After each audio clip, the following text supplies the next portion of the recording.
Salut à toutes et à tous, bienvenue dans un nouvel épisode du podcast Rivers Basket Session. Cette semaine, pas mal de choses à discuter ensemble à nouveau. Deux gros points, vous allez voir, on a choisi deux sujets principalement sur lesquels on voulait revenir. Et le premier qui est même un très très gros sujet quand on voit le volume du bonhomme et puis les implications pour son équipe, c'est tout simplement le cas Zion Williamson, un petit peu inquiétant sur ce début de saison. Pour parler de tout ça, je suis rejoint comme d'habitude par mes deux talentueux compères, Shai Mamou et Antoine Pimel. Voilà, donc Zion, on ne présente pas le joueur, on ne présente pas le personnage ni la machine à highlights que ça peut être quand il est sur le terrain. Le problème, c'est que ça fait un moment qu'on ne l'a pas vu sur le parquet et que les dernières nouvelles ne sont pas très bonnes. Justement, Shai, peut-être, est-ce que tu peux nous expliquer les nouvelles qui viennent de tomber, enfin qui sont tombées hier dans la journée au sujet de Zion? Déjà, si on veut revenir sur ce qui s'est passé pour lui depuis la fin de saison dernière, malheureusement, il a été opéré du pied pendant l'intersaison. Ce n'était pas forcément censé prendre trop de temps, mais visiblement, la rééducation s'est pas forcément très bien passée. Et là, alors que les nouvelles ont été un peu contradictoires, il a d'abord été annoncé qu'il allait revenir rapidement. À un moment, on parlait même de reprise de l'entraînement en normal, 5 contre 5, etc., retour dans la semaine et machin. Et puis là, les dernières news de la semaine, c'est que ça, comment dire, que la situation a empiré, qu'il a toujours mal au pied en fait quand il s'entraîne, il a mal au pied. Et donc, ils ont repoussé son retour indéfiniment. Donc, on n'est pas sûr du tout de revoir Zion prochainement. Et vu l'importance qu'il a pour la franchise et vu comment est partie la saison, on peut se demander même si on va le voir tout court en fait.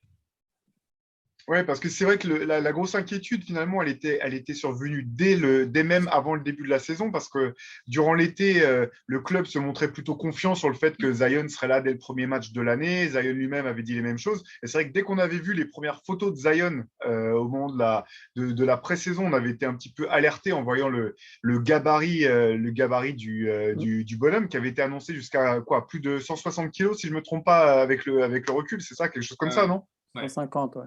Voilà, donc quand on sait que tu reviens d'un problème au pied, c'était un petit peu inquiétant. Et puis, un retour qui se prolonge. Là, il devait reprendre les entraînements, si je ne me trompe pas, vraiment avec les coéquipiers en 5 contre 5, contact sans limitation la semaine dernière. Finalement, c'est toujours pas le cas. Et la question qu'on peut se poser maintenant même, c'est de savoir si on le reverra cette année, tout simplement. C'est compliqué. Il est dans une. C'est le serpent qui se mord la queue parce que d'un côté, il est trop lourd pour jouer. Il est trop. Voilà, il a trop de kilos au-dessus de son poids de forme. Mais ça sous-entend quoi? Donc, si tu veux qu'il les perde, il faut qu'il intensifie son entraînement. Mais s'il intensifie son entraînement en étant à ce point au-dessus de son poids de forme, il accentue les risques de rechute, de blessures, des articulations. Donc, au final, donc il ne peut pas non plus reprendre pleine balle. Ce qui s'est passé au final. Parce qu'il devait, c'est pas seulement il devait reprendre en 5-5, je ne sais même pas je me demande pas s'il n'avait même pas repris vite fait en 5-5 et ils se sont vite rendus compte qu'en fait il avait soreness au niveau du pied, ils avaient déjà ralenti, mais en disant non, non, c'est pas une rechute, juste on ralentit. Et au final, derrière, il y a effectivement une rechute, il s'est refait mal au pied. Et donc, et c'est pour ça que là maintenant, il est de nouveau une durée indéterminée. Mais la Donc, question du poids, c'est particulier parce que on n'a aucun moyen, personne n'est sur la balance avec lui. On se fie à des photos qui sortent, à des impressions, tu vois, évidemment, sur ce qu'on a vu, on a l'impression qu'il est plus large. On l'avait même vu en fait en début c'est pendant l'intersaison. Tu te rappelles la pub Mountain Dew là où il est sur le canapé avec Lavigne, on voyait Oui, qu'il mais était moi, déjà c'est même pas. pas que les photos. Oui, on voit effectivement, mais c'est même pas seulement les photos. Il y avait quand même eu un journaliste du PK Younes, Hmm. non, pardon, d'ESPN, qui avait annoncé que Zion serait autour des 150 kilos. Et ça, je pense qu'il ne l'a pas eu sur une photo. Il doit y avoir Hmm. quand même la franchise doit être au courant. Elle ne le dévoile pas, ça c'est sûr, mais la franchise doit être au courant. Donc j'imagine quand même qu'il y a certaines sources, même si c'est peut-être pas 150 kilos, mais même si c'est ne serait-ce que 140, il faut savoir que Zion, déjà, il jouait autour des 130 et c'est déjà pas son point de forme. Donc déjà, ça posait problème. Donc s'il est encore au-dessus de ce poids, il faudrait qu'il soit autour des 115, 120 kilos grand maximum pour sa taille. Et au final, tu vois déjà, il jouait déjà pas à son point de forme. Là, il est encore au-dessus. C'est un risque. Et il y a un peu. Alors, en plus du problème que ça pose de, ouais, il peut pas s'entraîner à fond. Enfin, il faudrait qu'il s'entraîne à fond pour les perdre, mais il peut pas le faire parce que c'est trop risqué pour son corps. Il y a aussi ce côté, il faudrait qu'il joue pour être en forme. Mais quand il joue pas, mais bon, il peut pas parce qu'il est pas en forme. Et quand il joue pas, il prend du poids. quand il ne joue pas, il prend du poids. Il a une tendance naturelle à prendre du poids. Je pense qu'il doit y avoir sans doute un manque de rigueur aussi quelque part et une mauvaise gestion. Enfin, ça peut être symbole de plein de choses.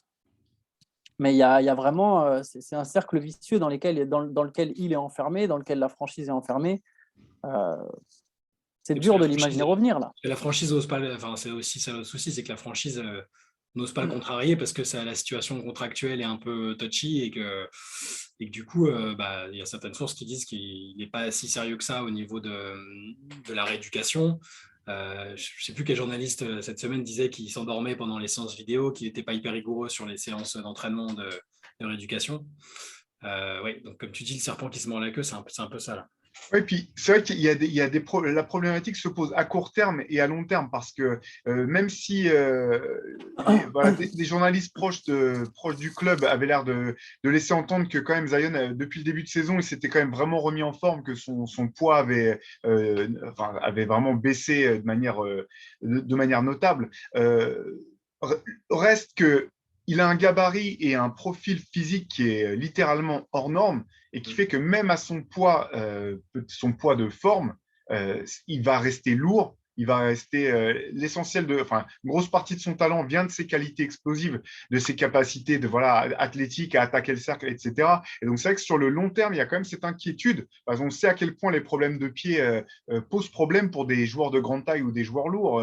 Alors, c'est pas du tout le même profil. Ça va même être assez drôle peut-être que je cite ces deux joueurs-là. Mais quand on se rappelle d'un joueur comme Zydrunas Ilgauskas, par exemple, qui avait un petit peu… alors, je dis pas que c'était le même problème, mais c'était le problème de pied pour un joueur de très grande taille, très lourd, qui a dû même passer par de multiples opérations jusqu'à ce que carrément les médecins trouvent une solution qui lui a permis finalement de faire une fin de carrière tout à fait honorable en reconstruisant littéralement son pied pour changer la forme du pied de manière à ce qu'il puisse arrêter ces problèmes de fracture à répétition. Ou même un joueur, là encore, à nouveau, un profil totalement différent. Stephen Curry en début de carrière, avec ses problèmes de cheville à répétition, on se disait, mais c'est pas possible, il va jamais s'en sortir, on verra jamais le joueur qu'il peut devenir, finalement, qui a réussi à trouver lui aussi des solutions pour revenir sur le terrain. Mais c'est vrai que ces questions-là se posent dès maintenant pour Zion. Et j'entendais un journaliste qui disait que la difficulté, c'était qu'il fallait que dès maintenant, finalement, il faudrait que dès maintenant, il puisse avoir la rigueur et le sérieux de LeBron James en termes de soins de son corps et d'engagement dans le fait de s'assurer de se protéger et de récupérer et de mettre tout en place pour pouvoir être le meilleur possible. Et voilà, vous parliez de son âge, c'est notable, parce que quand on voit même un joueur comme Luka Doncic, qui n'est pas non plus du tout en forme, qui passe l'été à pas… Enfin, pourtant, Luka, pour le coup, il a pas arrêté de jouer entre les qualifications avec la Slovénie, les Jeux Olympiques, etc. Il est quand même arrivé hors de forme au début de la saison. On voit qu'il est en train de se mettre en ce moment en forme et d'essayer de retrouver un petit peu de peps. Tout ça pour dire que c'est l'apanage des jeunes joueurs finalement de manquer de rigueur là-dessus, de se laisser un petit peu aller. Mais Zion, on peut se poser la question de savoir s'il peut vraiment se permettre ça. Et c'est là, ça me fait penser en fait à l'intervention de Charles Barkley en début de saison, où il expliquait que lui, il avait eu le même souci de poids. C'était un gabarit particulier, Barkley aussi, qu'il avait eu ce souci de poids-là, mais qu'il avait un vétéran dans l'équipe qui lui est tout de suite rentré dedans. C'était Moses Malone, et qui lui a dit bon, ça va, gamin, tu vas faire gaffe à ce que tu manges maintenant et tu vas arrêter de déconner. Et que ça lui a mis une baffe et que tout de suite, il a commencé à faire attention. Après, là, est-ce que dans ce vestiaire des Pelicans, il y a l'organisation, il y a le staff et les vétérans pour faire ça? Je ne suis pas sûr. Non, mais même il y a plusieurs questions qui se posent par rapport à l'organisation. C'est que même leur choix, imaginons qu'effectivement, ils n'aient pas envie de le brusquer, qu'ils aient peur de la situation contractuelle, qu'ils n'aient pas envie de le contrarier. Au final, si ça c'est vrai, c'est débile. Ils sont en train de poser des bases catastrophiques. Et la seule chose que ça va amener, c'est que déjà, ils auront une culture où la superstar, on va lui laisser croire, tu peux faire ce que tu veux. Encore une fois, en supposant que ce soit vrai. Et derrière, au final, ça ne va pas marcher. Et ce gars-là, il va se barrer dans 5 ans, même s'il re-signe. Si c'est la culture que tu poses, ça ne va pas marcher. Tu auras peut-être gagné 5 ans de plus avec Zion. Et combien de fois, si vraiment tu lui laisses prendre toutes ses libertés, combien de matchs il va jouer en 5 ans pour qu'au final, il se barre? Déjà, il y a ça. Donc, l'organisation, elle a son rôle à jouer dans toute cette rigueur. Il faut lui mettre les vis. Que ce soit Zion ou n'importe quel autre joueur, à un moment, tu es aussi responsable de ce qui se passe autour de lui. Et après, Zion, moi, j'ai l'impression, en tout cas, j'ai l'impression que le bonhomme, quand même, quand il venait, alors évidemment, on ne connaît pas personnellement, mais ça avait quand même l'air d'être un gars intelligent, d'être un gars assez sérieux. Ce qui se passe, c'est pour moi, quelque part, le reflet d'un mec qui est pas heureux et qui a pas envie d'être là. C'est aussi simple que ça. Je pense que de toute façon, dès le départ, on le savait. Sa famille l'a fait comprendre plusieurs fois. Heu, il a pas envie d'être à New Orleans. Il a pas envie d'être aux Pélicans et il a sans doute besoin déjà d'un changement de scénario. Alors, Ils avaient hésité au moment de une fois que la loterie était tombée, il a expliqué qu'il avait même hésité à rester une saison de plus à Duke et que c'est juste la logique économique qui a fait qu'il était pas resté. Mais Alors, le problème, effectivement, avec la franchise, c'est que tu le notais, Antoine, là, mais c'est qu'on se demande un petit peu qui tire les ficelles et comment ça fonctionne, cette franchise, entre les joueurs qui partent et qui littéralement, comment dire, descendent le staff, comme c'était le cas pour JJ Redick, qui est quand même pas. Enfin, moi, c'est la première fois que j'entendais JJ Redick critiquer ouvertement le staff d'une équipe par laquelle il est passé en disant, en grosso modo, que tout simplement que le GM lui avait menti purement et simplement et que son agent à lui, qui a d'autres joueurs NBA qui sont encore en activité, ne retravaillerait probablement plus avec ce GM. C'est pas des mots, c'est des mots qui sont assez forts et qui ont pas mal résonné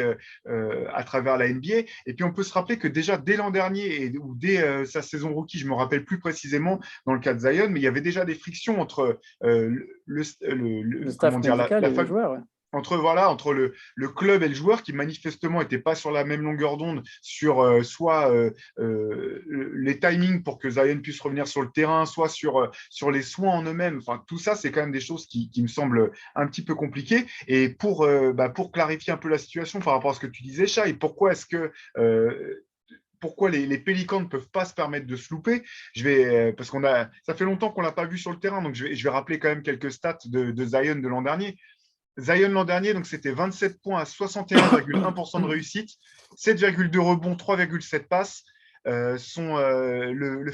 Cette stat, le PER, Player Efficiency Rating, qui n'est pas toujours une stat super fiable, mais qui donne quand même comment dire, ça donne quand même une bonne idée de la valeur d'un joueur. Il avait tout simplement le quatrième meilleur PER de toute la ligue, ce qui le plaçait directement derrière Jokic, Joel Embiid et Yanis, 3 candidats au titre de MVP. C'est pour classer un peu le bonhomme. Pour sa deuxième saison NBA, il était déjà à ce niveau-là d'impact sur le terrain. Et l'autre chose qui est compliquée pour les Pélicans, c'est que dès cet été, il peut effectivement être éligible à une extension de contrat. Vu son statut, vu son potentiel, la logique voudrait bien sûr que les Pélicans lui proposent une extension de contrat dès cet été. S'ils lui proposent, ils ne pourront pas lui proposer moins que le max. Et le max, c'est, si on regarde le contrat qu'a signé Michael Porter Jr. en début de saison, là, qui était dans la même situation, parce qu'il était drafté un an avant Yanis, c'était 5 ans à 172 millions de dollars. Donc les implications en termes d'argent et de résultats sur le terrain sont déjà énormes pour les Pélicans. Et c'est vrai que moi, j'arrive pas à comprendre comment après finalement le fiasco Anthony Davis, quand même, là aussi un joueur générationnel, quand même, joueur hors norme, qui est tombé dans la bouche des Pélicans, tout simplement parce qu'ils étaient nuls, avec qui ils ont eu quand même le temps de travailler pour essayer de le garder, de construire des équipes, ça n'a pas marché. Comment après cet échec-là, ils peuvent se foirer à nouveau avec Zion Williamson? Ça, je trouve ça quand même incroyable, sachant que New Orleans, la ville est certainement très sympa, mais ça reste un tout petit marché et ce n'est pas un marché dans lequel tu peux te reconstruire autrement qu'en ayant la chance incroyable de pouvoir tomber soit sur Anthony Davis, soit sur un Zion Williamson. Ouais, c'est mal géré, mais il y a trop de dysfonctionnement interne. Je pense déjà, de toute façon, même ne serait-ce qu'avec la propriétaire qui cherche à vendre, le staff, ils refont au final les mêmes erreurs qu'avec Anthony Davis. Comme tu dis, on a l'impression qu'ils apprennent pas. C'était quand même terriblement chanceux de choper Zion la même année où tu savais que tu allais de toute façon perdre Anthony Davis. Je pense que ça a facilité même le transfert d'Anthony Davis. Ils se sont dit, bon, bah, de toute façon, on va repartir. Et derrière, que tu te plantes encore. Alors, ils ont le temps et pas le temps à la fois, comme à chaque fois, en fait. C'est-à-dire que là, ils savent, à partir du moment où ils draftent un talent générationnel, ils savent qu'il y a un compte à rebours qui se lance sur, bon, voilà, on a quoi, allez, 7 ans pour le convaincre de rester vraiment chez nous. Et Zion, oui, ils vont devoir le prolonger au max, ils ne vont pas avoir le choix. Et Euh, est-ce que ça peut pas faire une situation je sais pas, comme Porzingis au Knicks, par exemple, qui était parti avant son extension, si je dis pas de bêtises. ouais, Il avait tout de suite mis la pression en disant que euh, la franchise lui convenait ouais, pas. il est parti avant. Et ils l'ont tradé parce qu'ils ont compris qu'il ne prolongerait pas l'année suivante. Donc, est-ce qu'on peut se retrouver dans une situation comme ça avec New Orleans? Ce serait assez fou avec un numéro 1 de draft, parce que Porzingis, c'est déjà un lottery pick, mais avec Zion, J'ai Et puis l'impression que les c'est Knicks se tellement sont. au-dessus encore en termes de standing. Et puis les Knicks pouvaient se bercer d'illusions en se disant de toute façon, nous, on Mm. fera venir des super gros free agents. Même si on part Oui, pour Zingis, on va récupérer des assets qui globalement le remplaceront, ce qui n'a pas forcément été le cas. Et derrière, de toute façon, on fera venir des superstars. Au bout du New Orleans, je pense qu'ils ont au moins la lucidité de savoir que cette option-là ne sera pas possible pour eux. oui, ils avaient même fait venir des André Jordan, parce que c'était l'année juste avant que Kevin Durant soit free agent. Donc c'était l'idée, oui, de se dire, bon, on fait venir le pote de Durant en échange, on aura de la place sous le cap et on va signer de la star. Et au final, les New Orleans se retrouvent dans une situation vraiment complexe parce que finalement, si effectivement Zion pouvait revenir, imaginons qu'il retrouve au moins en partie le niveau qui était le sien l'an dernier, ils peuvent encore espérer accrocher un playing tournament en fin de saison, pourquoi pas essayer de faire les playoffs, etc.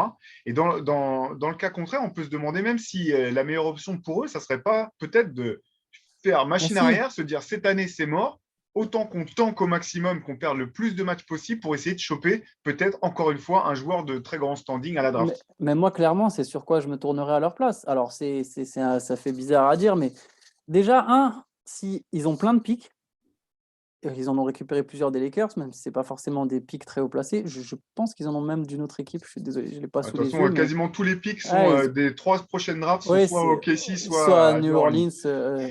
Et oui, ils en ont récupéré du Houston. Non, bon, enfin bref, ils ont beaucoup de pics. Et surtout, au-delà, déjà, ils ont besoin d'une autre star qui va fonctionner avec Zion. Je ne suis pas persuadé que ce soit Brandon Ingram. Ils ont besoin d'une autre star et ce serait même une assurance en fait. Tu draftes un autre talent très prometteur, tu as potentiellement un mec où tu peux déjà commencer à relativiser sur Zion, même si voilà, tu sais qu'a priori, Zion, s'il développe son plein potentiel, c'est un joueur comme tu en as un tous les 10 ans, mais voire 15. Mais bon, tu peux relativiser déjà un petit peu, tu peux dire, bon, ok, on ne met pas tous nos œufs dans le même panier. C'est peut-être ce qu'il y a de mieux pour eux. Et quelque part, je comprends pas. Ils avaient entamé. Je comprends pas les décisions faites par cette franchise. Justement, ils ont fait l'inverse. Ils avaient commencé. Ils avaient plutôt pas trop mal commencé en se disant on fait l'inverse de ce qu'on avait fait avec Anthony Davis où ils avaient trop vite voulu accélérer le processus en recrutant des vétérans, mais vétérans moyens qui ne suffisaient pas à faire décoller l'équipe tant qu'Anthony Davis n'était pas encore dans son prime. Donc ils étaient le cul entre deux chaises à faire les playoffs ou à finir 9e et à pas drafter de gros talents. Et du coup, Anthony Davis, il a fini par se barrer. Là, ils ont fait l'inverse. Ils se sont dit, OK, on va créer un noyau dur de jeunes. Donc, c'est très bien. Ils ont récupéré Lonzo et Brandon Ingram des Lakers. Lonzo Zion, ça marchait à merveille. Qu'est-ce qu'ils font? Bam, ils dégagent Lonzo. Enfin, ils laissent partir Lonzo cet été sur le terrain. C'est un meneur qui colle parfaitement avec lui en termes de style de jeu et tu le laisses partir. Pour prendre qui? Devonte Graham. Tu vois, c'est un enchaînement de bêtises et de mauvais choix. Et ben voilà, au final, ils ont une équipe dégueulasse. Mais ce qui est catastrophique en fait dans ces cas-là, parce que bon, nous on juge ça de chez nous, c'est que donc souvent tu dis bon bah quand même ces GM-là, c'est leur métier, ils ont des rapports de scouting très précis, il y a peut-être des choses que nous on n'a pas saisies, des choses qu'on n'a pas comprises. Au bout du compte, Oui, tu dis non, c'est n'importe quoi. ouais. Même l'an dernier, on en parlait quand Lonzo s'est retrouvé dans les rumeurs de transfert toute l'année. À chaque fois, on se disait mais qu'est-ce qu'il fait dans ces rumeurs? Pourquoi est-ce que les Pélicans voudraient dégager Lonzo alors qu'il est en train d'affiner son tir extérieur, qui restait un des éléments qui lui manquait pour devenir le meneur complet qu'on imaginait ou qu'on pouvait espérer qu'il devienne. Et au bout du compte, il le lâche au moment où justement son jeu commence à se mettre en place et où on voit peut-être les prémices de son prime. C'est vraiment incompréhensible. Le Ouais. GM, mais Griffin est sur la sellette. Il y a eu plusieurs articles depuis le début de la saison. En gros, si ça ne se passe pas bien avec minimum un play-in tournament, je pense qu'ils vont complètement changer de direction. Et ça fait partie des équipes aussi dont on parle pour un déménagement ou, comme tu disais Antoine tout à l'heure, avec le changement de propriétaire des dernières années, c'est pas forcément très bon signe pour un marché comme New Orleans. Et voilà, c'est une ville de football, New Orleans, de football US. Donc, c'est pas évident là. Après, pour Alors le coup, pour... les Saints, ils ont la même propriétaire. Ouais. Pardon, ouais. Non, juste pour revenir sur les aspects un petit peu peut-être positifs ou les raisons d'espérer pour les fans de New Orleans. Et puis aussi pour nous, parce que nous, on a envie de voir Zion sur le terrain, tout simplement. C'est qu'effectivement, j'entendais parler un journaliste local là, de New Orleans qui disait effectivement que, selon lui, en tout cas, Zion avait vraiment fondu et avait quand même effectué un vrai travail de remise en forme, du moins athlétique, à voir dans quelle mesure il va pouvoir le poursuivre maintenant avec son problème de pied. Et l'autre chose, c'est que lui semblait vraiment intimement convaincu que Zion avait vraiment envie de jouer. Alors, que ça soit pour New Orleans, c'est une autre question, mais qu'il avait soif et fin de terrain. Et ça, quelque part, à l'âge qu'il a, on peut aussi comprendre un petit peu que tu te laisses aller quand ton activité principale, c'est de faire du sport, que c'est ce qui te remplit à la fois ton calendrier, tes journées depuis que tu as 6 ans et que ça s'arrête parce que tu te retrouves blessé ou autre. On peut comprendre se laisser aller. En tout cas, il avait l'air de laisser entendre que c'était pas du tout une espèce comment dire, de power move de la part du clan de Zion pour essayer de forcer le bras des Pélicans et qu'il y avait vraiment l'envie de la part du joueur de revenir sur le terrain, de montrer ce dont il est capable. Ça a l'air d'être un bon gars, hein. Ça a l'air d'être franchement, en tout cas, de l'impression qu'il dégageait depuis qu'il est sous le feu des projecteurs. Donc, depuis un moment maintenant, ça a l'air vraiment d'être un bon gars. Ouais. Alors, tu parlais de déménagement potentiel. Shai, ça me fait penser à une petite transition, parce que quand on pense déménagement de franchise, on pense à Seattle qui mériterait de retrouver un club de basket. Et moi, quand on parle de Seattle, forcément, je pense à Sean Kemp. Et quand je pense à Sean Kemp, ça m'inquiète un petit peu pour Zion, parce que là aussi, j'ai souvenir d'un joueur extrêmement athlétique, des capacités de folie, dont la carrière finalement s'est mal finie pour des problèmes de poids avant tout, et notamment Ouais, et de déprime aussi quand il était à Cleveland. Mais ceux qui ont vu Sean Kemp jouer avec Orlando ou avec Portland ne peuvent pas imaginer le joueur qu'il a été avec Seattle. Donc j'espère que ça ne sera pas l'avenir qu'on peut. Et il avait une vie déjà très dissolue, on va dire, pour être ouais. très très jeune, quoi. Il y avait une Des addiction enfants en un peu plus. partout. Voilà. Trophée de l'euphémisme 2021. Très Voilà. Mamou pour vie dissolue pour parler des activités extrasportives Cet de Sean enfant, Kemp. c'était genre 7 enfants avec 8 femmes différentes dans 5 villes. Enfin, il y a un truc de fou. À 22, 23 ans, il était déjà. Moi, j'y crois encore à Zion. Ah, moi Non, aussi. non, bien sûr, bien sûr. C'est juste que ça me fait un petit peu peur parce que ça va être des joueurs dont la carrière n'a pas pu aller au bout pour des raisons de santé, que ce soit les Penny Hardaway, des Grant Hill, des Larry Johnson ou dans le cas de Sean Kemp, voilà, un joueur qui a été stoppé pile au moment où il rentrait littéralement dans son prime. Voilà, on lui souhaite pas ça et on ne se souhaite pas ça à nous non plus parce que, encore une fois, c'est vrai que son début de carrière était tellement incroyable qu'on a envie de voir la suite. Mais je pense aussi il a besoin, enfin, ça fait partie des joueurs qui ont besoin de rencontrer la bonne personne, que ce soit un coach, que ce soit un GM.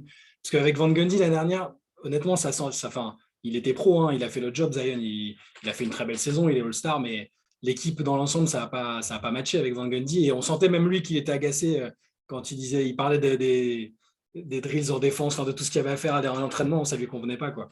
Donc je pense qu'il a besoin de rencontrer la personne, un GM ou un coach qui l'inspire. Mais ça, pareil, qu'est-ce que c'était que ce choix encore là? Ouais. Mais pourtant, j'aime bien les Van Gundy, tu vois, mais Mais en consultant, quoi. stade Van Gundy avec des jeunes. Enfin bref, Bah, c'est compliqué. c'est- Ouais. c'est- En tout cas, ouais, j'espère qu'il n'est pas en train de passer à côté de sa carrière. Si, une petite note optimiste quand même. Joel Embiid, il a raté ses 2 premières saisons NBA. C'est vrai. Ou 0 Blake match Griffin en aussi, qui 2 n'a pas ans. joué du tout Ouais, sa première année et finalement, sur un ouais. profil aussi extrêmement athlétique et qui a commencé sa carrière blessé, il a quand même eu un prime qui était vraiment Mm. à la hauteur des attentes, disons. Bon. Ouais. Eh ben, dossier à suivre du côté de New Orleans et de Zion. Et puis, on va enchaîner peut-être avec un sujet très différent. On va parler un peu de jazz. Drôle de transition, vu que si l'équipe d'Utah s'appelle le Jazz, c'est justement parce qu'à la base, elle jouait à New Orleans et qu'effectivement, il y a plus de jazz à New Orleans que sur les bords du lac Salé. Alors, moi, j'ai une question pour vous, tout simplement. Le Utah Jazz, cette année, 3e meilleur bilan de la NBA. 3e aussi à l'ouest. Tout un tas de stats, on reviendra dessus tout à l'heure, qui les place parmi les toutes meilleures équipes de la Ligue et d'un point de vue structurel, et puis aussi en ce moment là où ils sont en pleine bourre.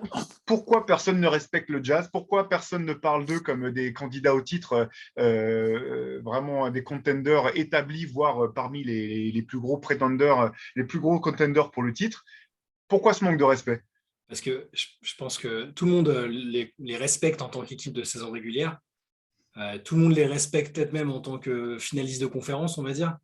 Peut-être même finaliste NBA, mais je pense que tout le monde est d'accord pour dire qu'il manque le joueur. Voilà, Antoine aime bien dire qu'il faut, si tu dois gagner le titre, tu dois le gagner avec un des top 5 players de la ligue, et ça se vérifie quasiment tous les ans. Et ils n'ont pas ce joueur, ils ont un collectif magnifique, on le voit encore cette année.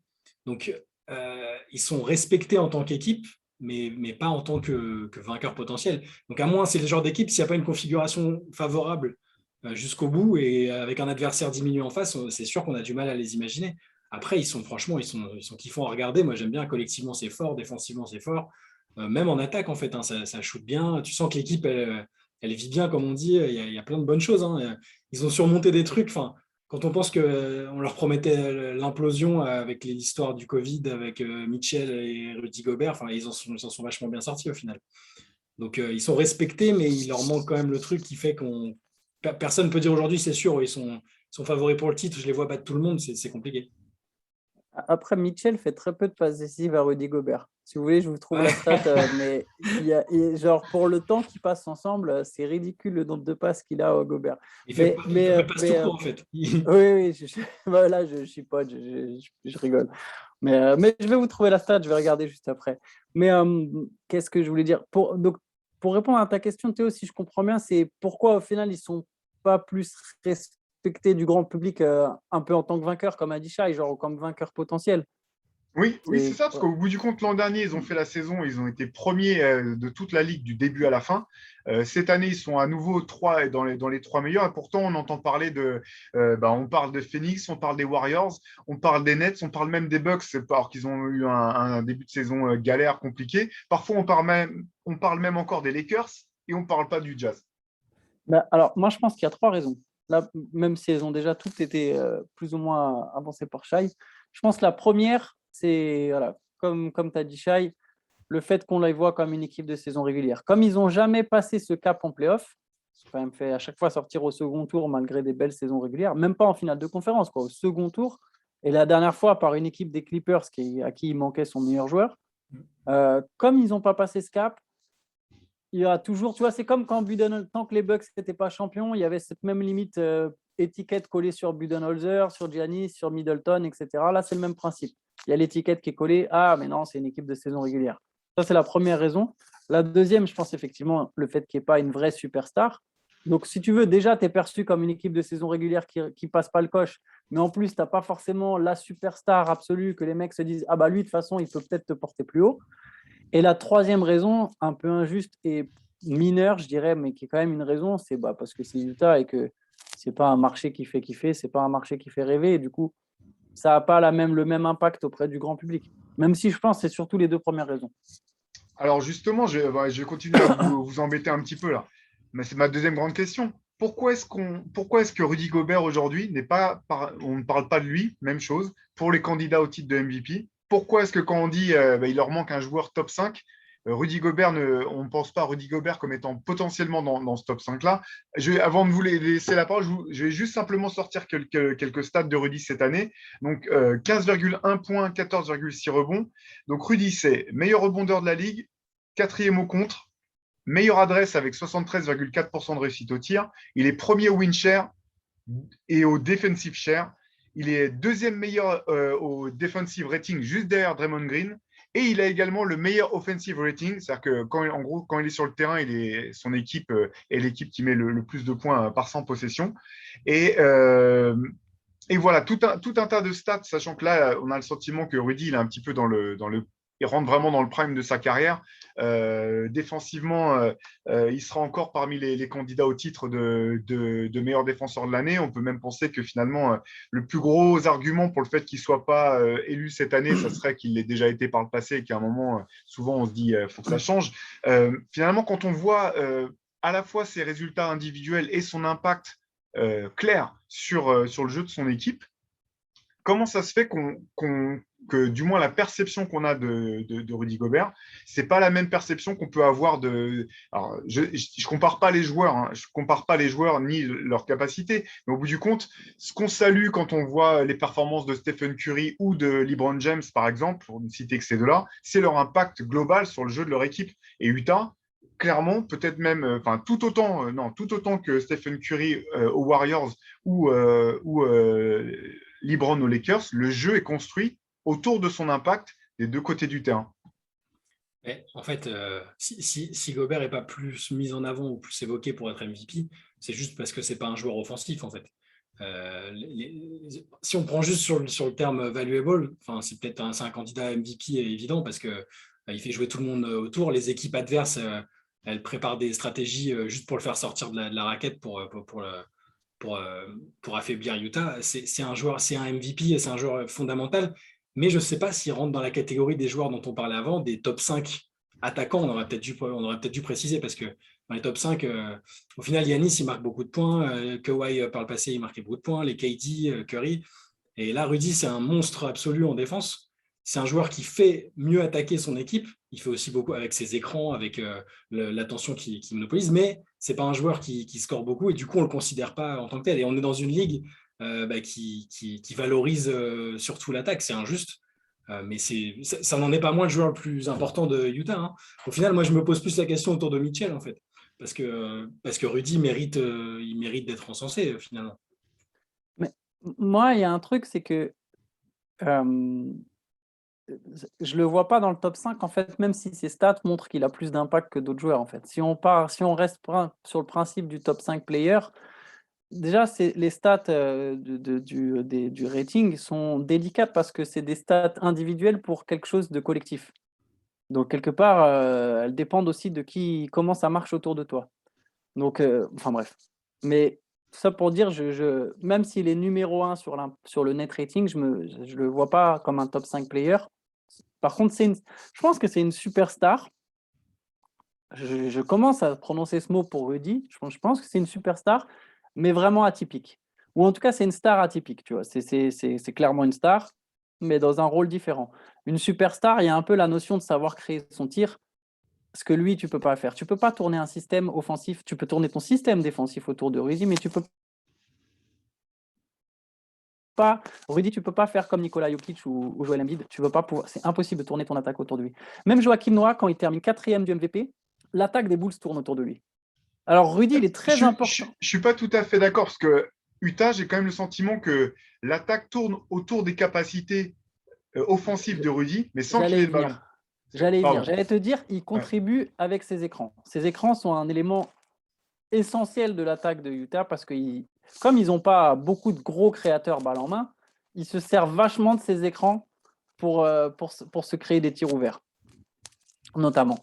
Et ensuite, comme tu as dit, voilà, sa façon de rouler vers le cercle, etc. Mais ça reste quand même surtout le point d'ancrage défensif de cette équipe. Je pense que le Jazz serait aussi intéressant en small ball offensivement sans Rudy, par exemple. Je pense que cette équipe, avec Bojan Bogdanovic en 4, avec Joe Ingles, avec Donovan Mitchell, avec Rudy Gay, elle peut aussi faire des dégâts offensivement, peut-être pas de la même manière, mais elle pourrait aussi être intéressante offensivement sans Rudy. Par contre, clairement, c'est la pierre centrale, la pièce centrale de la défense, mais toutes ces stats qu'on cite en playoff, même si tous les trucs de Rudy ne peut pas jouer en playoff, c'est abusé, c'est pas vrai. Surtout quand il joue dans la même conférence que Jokic. En playoff, ses stats, elles baissent. C'est pas la même chose. Et il y a plein de fois où il se fait sortir du terrain parce que justement, il le provoque sans cesse. Et contre les Rockets, ils se sont fait sortir comme ça, à chaque fois avec James Harden, et ils étaient obligés par moment de sortir Rudy. Et son plus-minus en playoff n'est pas le même. Je ne te dis pas que d'un coup, ça devient un joueur que tu ne peux pas faire jouer, mais il n'a plus le même impact. Il n'a plus cet impact il a toujours cet impact, mais plus de la même manière. Donc, quelque part, J'ai du mal à me dire que c'est ce joueur-là qui va te faire passer un. Alors, il pourrait être le joueur qui te fait passer un cap s'il développait des qualités qu'on sait qu'il ne développera pas, parce que de toute façon, c'est même peut-être pas dans son intérêt, mais s'il devenait d'un coup une menace de haut panier au point où tu peux plus te permettre de jouer small ball contre le Jazz, parce que sinon Rudy Gobert, il va te poster 4 possessions de suite. Oui, là, ok. Mais aujourd'hui, non, j'ai du mal à voir ça. Mais je rejoins Machaï, c'est Mitchell qui devrait.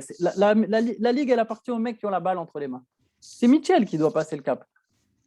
Alors en fait, tout ce que vous dites, pardon, je suis d'accord avec quasiment tout. Je posais la question de manière un petit peu provocatrice, parce que c'est vrai qu'on ne parle jamais ni d'Utah ni de Rudy en ces termes-là. En fait, moi, je trouve que la grande injustice, finalement, pour Rudy Gobert, et notamment en playoff, c'est que ce n'est pas forcément son niveau de jeu qui baisse, c'est celui de ses partenaires. Et qu'en fait, comme il n'a pas la balle en main et que ce n'est pas lui qui crée le jeu et que c'est un joueur, comme tu disais, Antoine, totalement atypique, où en gros, il va créer du jeu offensif, mais sans être ni à la passe ni à la finition, du moins pas systématiquement, et bien finalement, si ses coéquipiers ne s'avèrent pas être capables de hausser leur niveau, eux, en playoff, et ben c'est lui qu'on va devoir faire sortir parce qu'on va se dire finalement son impact n'est pas le même, alors que finalement il va faire quasiment les mêmes choses. Et l'an dernier, la série face aux Clippers, où on voyait, voilà, il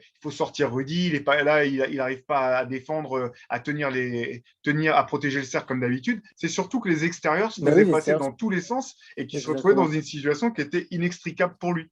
Oui, j'allais nuancer mon propre propos et dire en défense, en playoff, c'est pas tant seulement aussi voilà, qu'ils se retrouvent avec des millions de switch, c'est aussi que en même temps, le Jazz switch parce qu'ils n'ont pas de mecs capables de tenir des écrans. Ils ont pas mal de poids morts en défense, en fait. Que ce soit Mitchell, Bogdanovic, c'est pas des gros, enfin, c'est des below average défenseurs, quoi, des defenders. Donc, Par contre, il y a un truc qui va peut-être changer c'est par rapport à l'année compliqué. dernière. Le truc qui peut changer par rapport à l'année dernière, on parlait de joueurs qui avaient le ballon entre les mains et qui pouvaient organiser un peu le jeu. Là, cette fois, Mike Conley a l'air vraiment bien, il n'est pas blessé. Je trouve qu'il fait un début de saison intéressant, il a l'expérience. Alors, je ne dis pas que c'est le gars qui va leur faire gagner le titre, mais si on imagine un scénario avec. C'est quoi la dernière équipe qui a gagné en étant collectif sans superstar? C'est peut-être les Pistons, non, on va dire. Les Spurs. Il y a Enfin, ouais, après Duncan, c'est quand même bon. ouais, Et et même puis s'il avec était en fin de Kawhi, parcours, voilà, avec Kawhi, bon. KD. Mais c'est la seule manière pour eux, à mon avis, c'est de s'inspirer de ces équipes-là, grosse défense et plein de très bons joueurs sans superstar. Peut-être que là, ça peut le faire si Conley est bon cette année.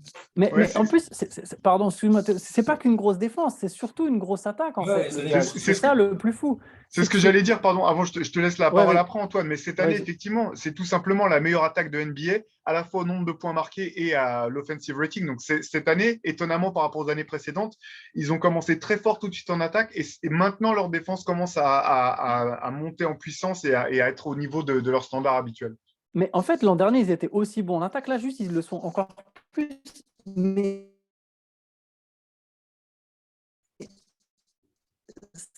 lentement. C'est une équipe qui va pas forcément shooter vite sur ses possessions. Ça va mettre du temps à se développer à chaque fois les systèmes. Ils ont un jeu bien léché où c'est bien ordonné, si tu veux. Et c'est une équipe qui joue pas très vite, mais qui se retrouve premier au net rating parce qu'en fait, ils sont ultra efficaces sur les possessions. Et moi, je pense qu'ils sont plus forts que l'an dernier, par exemple. Ils sont encore plus aboutis dans leur collectif, encore plus aboutis dans leur manière de jouer leur système, de trouver les contres des contres et ainsi de suite. Et du coup, ils arrivent à se trouver des tirs ouverts et à marquer plein de paniers. Et c'est une équipe qui a beaucoup d'adresse, mais c'est exactement au final la même problématique que l'an dernier. C'est qu'est-ce qui va se passer quand tu auras des défenses qui vont défendre plus dur, quand il va falloir casser des défenses plus physiques avec notamment le talent d'un joueur, où le système, même si ça sert, c'est des vraies bases intéressantes, on le dit à chaque fois, ça ne suffira peut-être pas. Et c'est là, qu'est-ce qui va se passer? Est-ce que Donovan Mitchell, qui a été fort en playoff, pour le coup, qui a déjà été très fort sur des séries, est-ce qu'il va réussir à être très fort sur 4 séries de suite? Tu vois, moi, je pense que Utah, typiquement, ils ont vraiment les armes pour aller en finale. Mais exactement comme disait Shai au début, je suis tout à fait capable là aujourd'hui, alors que je ne l'étais pas l'an dernier, d'imaginer Utah aller en finale. n'arrive pas à me dire que cette équipe va gagner le titre. Et même s'ils ont passé un cap qui sont plus forts que l'an dernier, ils perdent contre une équipe au deuxième tour à qui il manque leur meilleur joueur. Je sais que les Clippers, ça reste une bonne équipe, mais on ne se rend pas compte. Ils ont perdu sans Kawhi Leonard. Ils ont perdu, il n'y avait pas Kawhi Leonard. Tu ne joues pas non plus contre la grosse armada du siècle.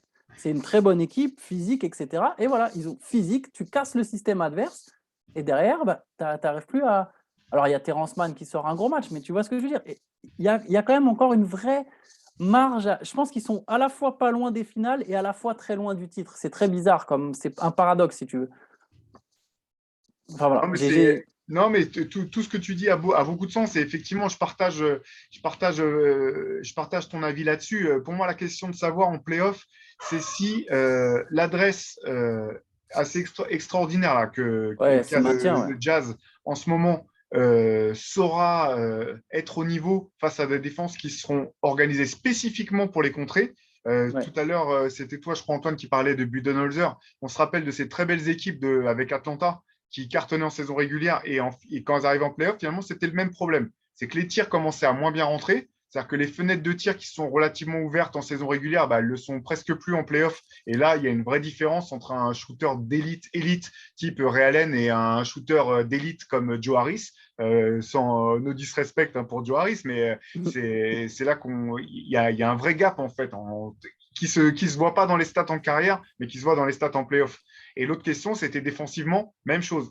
Défensivement, belle équipe Atlanta. Et finalement, quand tu te retrouves à devoir vraiment tenir un joueur ou deux joueurs qui prennent feu, et ben, si ta première ligne de défense n'arrive pas au moins à leur compliquer la vie, derrière, tu prends vite l'eau. Et c'est exactement ce qui s'est passé du côté d'Utah. Et c'est pour ça que quand on en parlait, je crois que c'était en début de saison, on avait parlé un petit peu de Donovan Mitchell. Effectivement, moi, le cap finalement que j'attends de le voir passer.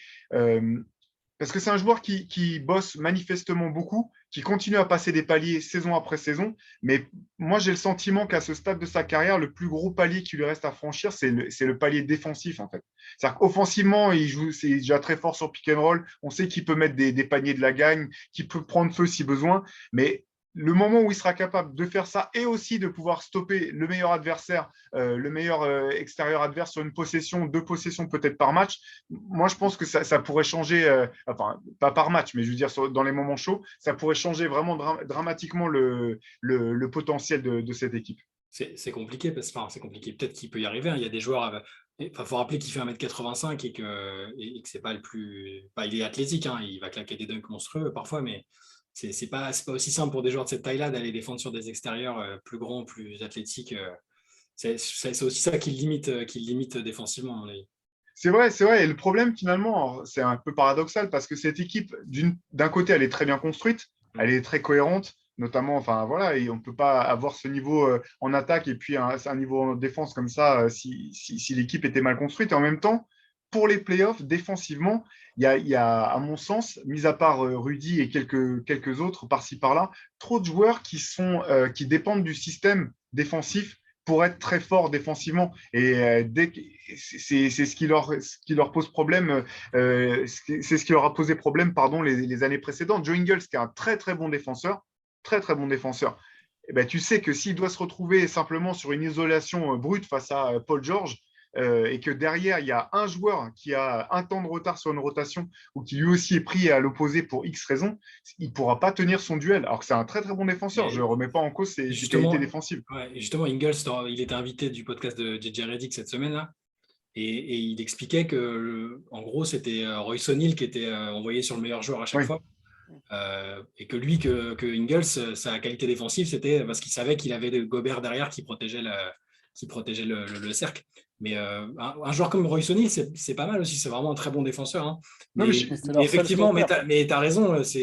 On l'imagine mal sur toute une série bloquer un Paul George, un Kawhi. Voilà, c'est Et sûr. j'ai dit Ingles parce que c'est un de leurs meilleurs défenseurs sur les Oui, oui, postes oui. extérieurs, en fait. Parce que Ouais. le problème, c'est que derrière, ça fait que, genre, on parlait de Bogdanovic, enfin, ils ont des bons joueurs, mais qui ne peuvent pas tenir des duels de ce calibre. Conley, il peut plus. Clarkson, on n'en parle pas. C'est pas son rôle.